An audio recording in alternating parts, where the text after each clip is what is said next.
يقول الناظم العمري تذكر زمان كان فيه الطيب يذكر، وذاك المجتمع ما فيه منكر، وكل كان مشغول بحاله.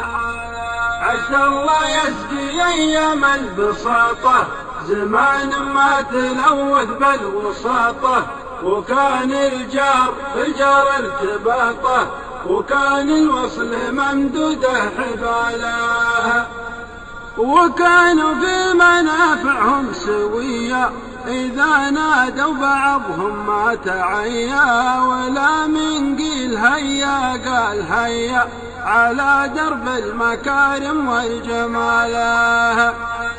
وكان الشخص يسمع قول عمه إذا نادى حالا راح يمه، يلبي لو طلب روحه ودمه، وهذا سلم رواد الشكاله.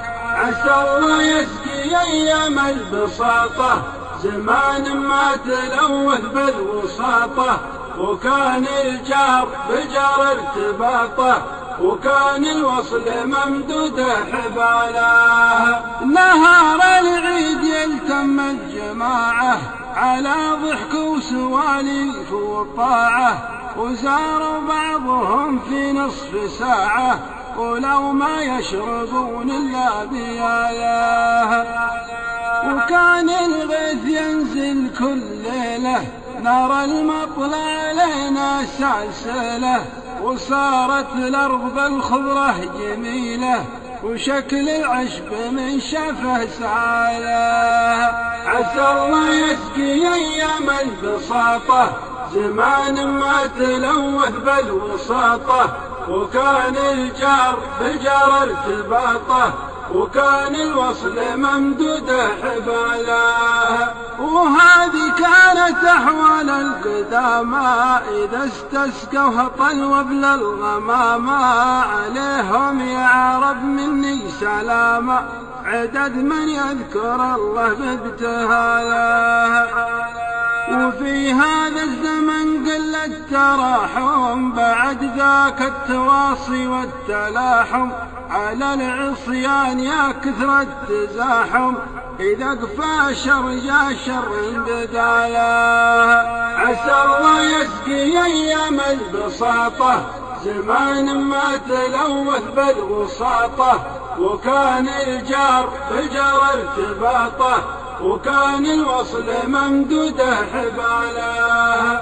كثير الناس يهوون التقاطع بعد ما كان نجم الوصل ساطع، بار السيف الحسد مسلول قاطع، كثير من هجر عمه وخاله. ويا كم واحد يحسد قريبه على شانه تغانى يا مصيبه، ما وده اخوه يتهنى نصيبه، تشوفه ينتظر ساعة زواله. عسى الله يسقي أيام البساطة زمان ما تلوث بالوساطة، وكان الجار بجار ارتباطه، وكان الوصل ممدوده حباله. وحنا في زمان وضعه الشر تغلب في طباعه داعي الشر، قليل ما تجد لك كلمة بشر فقدها الرجل حتى في عياله.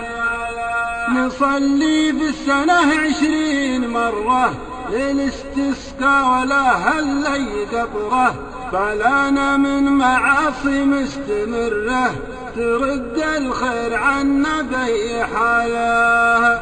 عسى الله يسقي أيام البساطة زمان ما تلوث بالوساطة، وكان الجار بجار ارتباطه، وكان الوصل ممدوده حباله. ختاما يا رجاجل اسمحوا لي، فأنا وضحت مما شفت حولي، وكان اخطيتكم ووضحوا لي، فأنا شاعر قصيدة راس ماله.